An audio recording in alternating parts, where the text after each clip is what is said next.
Ya, sebelum kita mulai dengan penyelesaian soal-soal Olimpiade lagi, ya, saya ingin mengulang sedikit ya. Kalau kita diberi contoh perhitungan seperti ini, ya, kita boleh cara berhitungnya kita boleh ini dikurang ya, 73, kemudian ini ditambah 97. Jadi ini yang sebelah kiri ini sama dengan 73 kali 97. Tidak salah. Nah, kemudian saya ingin mengulang atau ya katakanlah menjelaskan kembali cara berhitung yang lain yang sedikit berbeda. Jadi caranya begini. 85 kurang 12, 85 tambah 12. Caranya 85 kali 85 dulu. 85 kuadrat. Kemudian 85 kali 12 tambah ya. 85 kali 12. Kemudian 12 kali 85 kurang. Berikutnya 12 kali 12 kurang juga. Ya. Ini saling meniadakan. Habis 0 sehingga tersisa 85 kuadrat dikurang 12 kuadrat. 85 kuadrat itu 8 kali 9 72, 25, 12 kuadrat 144. 7225 dikurang 144 itu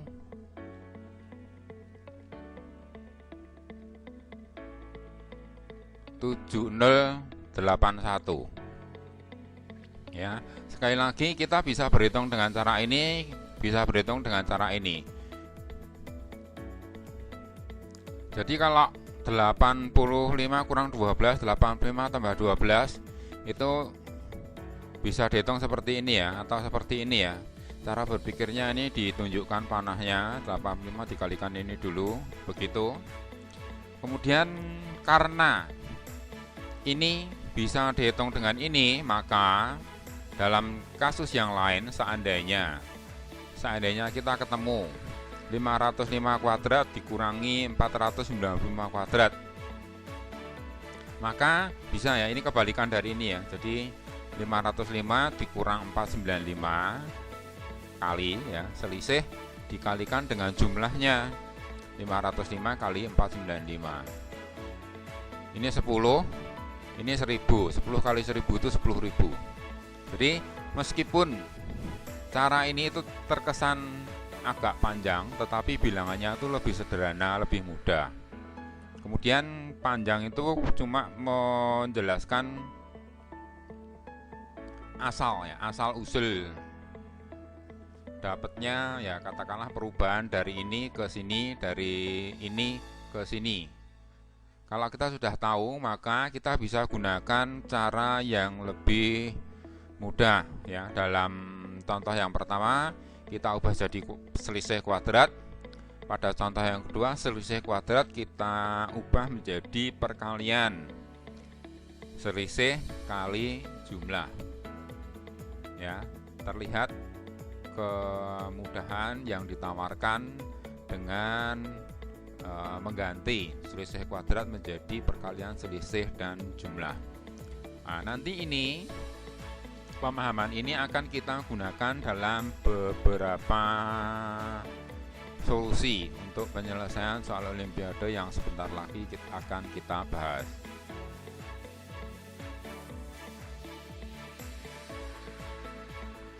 Ya, ini contoh ya, nomor 1, contoh yang menggunakan pemahaman keterampilan yang baru saja kita bahas. Jadi kalau misalnya ini akar ini dikurangi ini ya, ini kuadrat dikurangi ini kuadrat atau selisih kuadrat, kita bisa mengkuadratkan masing-masing, kemudian mengurang, kemudian di akar boleh ya, tidak dilarang gitu. Cuman dalam kesempatan ini kita akan menggunakan penyederhanaan seperti berikut. Jadi bentuk selisih kuadrat ini kita ubah menjadi pengurangan kali penjumlahan ya, pengurangan kali penambahan. Kemudian ya, pengurangannya, hasil pengurangan ini 100 ya, 100, ini 10.000 ya, mirip dengan yang contoh tadi, cuma ketambahan 01.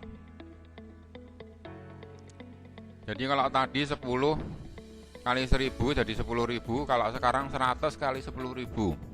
100 kali 10.000 itu nolnya boleh tak pindah ke sini ya. Jadi sama dengan 1000 kali 1000.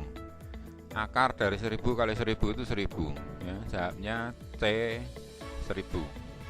Nanti kita akan menggunakan lagi ya keterampilan seperti ini gitu, cuman agak nanti. Oke, itu penyelesaian soal nomor 1. Nomor 2, jika jumlah dua bilangan adalah 3 dan selisih kuadrat bilangan itu adalah 6, maka hasil kali kedua bilangan itu berapa ya. Jadi kita anggap aja dua bilangan itu A dan B, maka A ditambah B itu sama dengan 3. Jadi A ditambah B itu sama dengan 3 jumlahnya ya. Kemudian selisih kuadrat. Selisih kuadrat itu A kuadrat dikurangi B kuadrat sama dengan 6. Karena A kuadrat dikurangi B kuadrat itu bisa diubah menjadi A min B kali A plus B. Berarti A min B kali A plus B 6, atau A min B sama dengan 2 ya. Kalau A min B sama dengan 2 dan A plus B sama dengan 3, maka kalau ini kita jumlahkan ya, plus B dikurang B itu habis, A ditambah A itu 2A. 2A sama dengan 5. Kalau 2A sama dengan 5, maka A sama dengan 5/2 atau 2,5. Kalau A 2,5, maka B setengah. Ya, yang ditanyakan hasil kali. Hasil kali itu A plus A kali B. A kali B itu 2,5 kali setengah. 2,5 kali setengah itu 1/4 atau 1,25.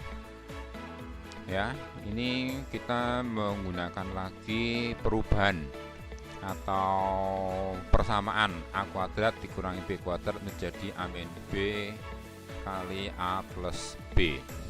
Itu contoh penyelesaian soal nomor 2.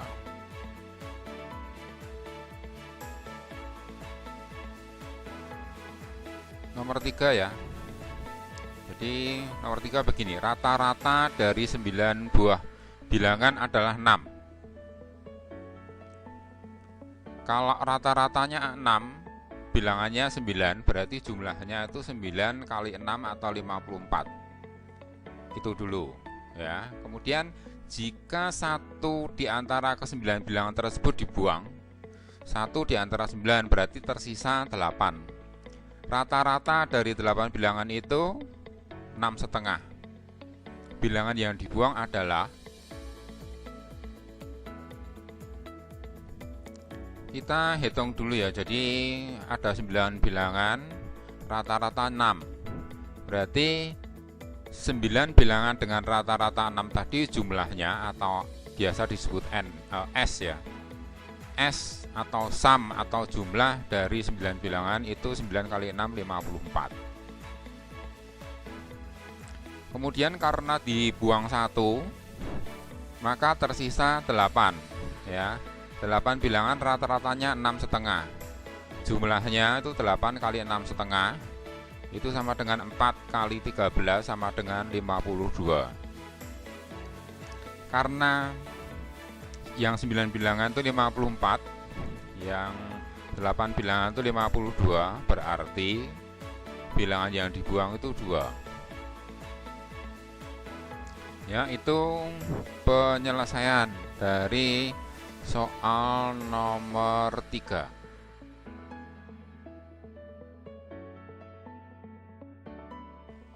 Kita masuk ke penyelesaian soal nomor 4 ya. Jadi rata-rata 15 bilangan asli yang berbeda 12. Maka bilangan asli terbesar yang mungkin adalah, jadi bilangan aslinya tidak ada yang sama. Kemudian tidak tahu kita urut atau lompat berapa, kita tidak tahu, acak ya. Tapi bilangan asli, kemudian tidak ada yang kembar. Yang ditanyakan bilangan asli terbesar yang mungkin. Jadi kita hitung dulu jumlah dari 15 bilangan asli ini ya. Kalau rata-ratanya 12, bilangannya ada 15, berarti jumlahnya itu 15 kali 12. Jadi ini ya, kita tuliskan begini, banyaknya itu 15, rata-ratanya 12, berarti jumlahnya itu 15 kali 12, 180. Supaya yang satu itu paling besar, maka yang 14 itu dibuat kecil-kecil, nanti yang terakhir besar gitu ya. Jadi karena ada 15 bilangan asli sembarang, kemudian yang paling besar yang paling mungkin, supaya salah satu bilangan paling besar itu yang 14 dibuat yang kecil gitu ya. Tapi tidak boleh ada yang sama gitu. Makanya yang 14 itu bilangan asli 1, bilangan asli 2, 3, 4, seterusnya sampai 14. N 14, kemudian rata-ratanya itu 1 ditambah 14 dibagi 2. Rata-rata selalu sama dengan yang tengah kalau selisihnya tetap ya.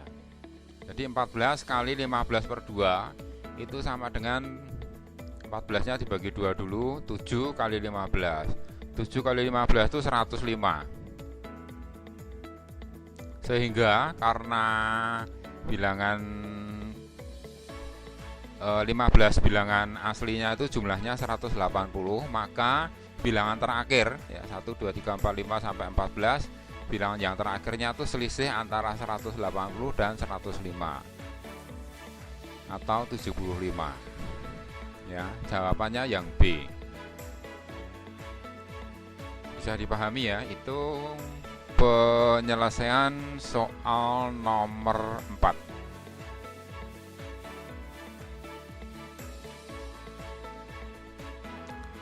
Soal nomor 5. Jika bilangan desimal 0,44444, ini kalau titik-titik itu maksudnya 4-nya terus gitu ya, jumlahnya sangat banyak, dinyatakan dalam bentuk pecahan M per N, tentukan nilai M plus N. Nanti akan dijelaskan dengan dua cara ya. Jadi cara yang pertama, kita tahu 2/10 itu 0,2 ya, bentuk pecahan 2/10 itu 0,2. Bentuk pecahan dari 0,222 atau bentuk desimal dari 2/9 itu 0,22222. Kita tahu 3/10 itu 0,3, 3/9 itu 0,33333. Ya, demikian juga dengan 4/10 itu 0,4, sementara 4/9 itu 0,4444.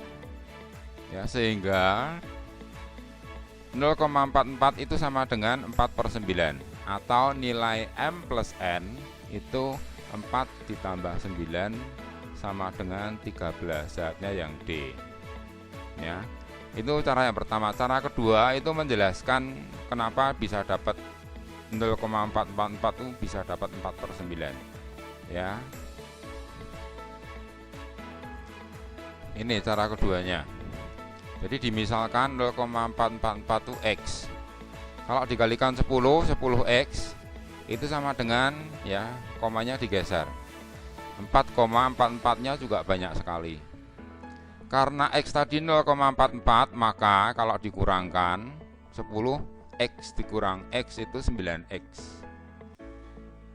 4,44 dikurang 0, sama dengan 4. Kalau 9X sama dengan 4, maka X sama dengan 4/9 ya. 4/9 tadi M per N, sehingga M ditambah N itu 4 ditambah 9, 13. Jawabnya sama dengan cara yang pertama tadi. Nah, bedanya cara yang kedua ini menjelaskan kenapa 4/9 sama dengan 0,444. Cuma cara kedua tidak ngasih tahu kalau 2/9 itu 0,2222. Kalau 0,7 itu kalau 7/9 itu 0,77777 dan seterusnya. 8/9 0,888888 dan seterusnya. Ya, kalau mau dibatasi 8 yang terakhir itu jadi 9. Ya, ini kalau misalnya mau ditulis dibulatkan jadi 4, tapi kalau 7/9 7 yang terakhir itu jadi 8 ya, 0,778 misalnya dibulatkan jadi 3 desimal ya. Jadi kalau 9/9 itu 1 ya, karena 99999 jadi dibulatkan jadi 1. Oke, itu penyelesaian soal nomor 5.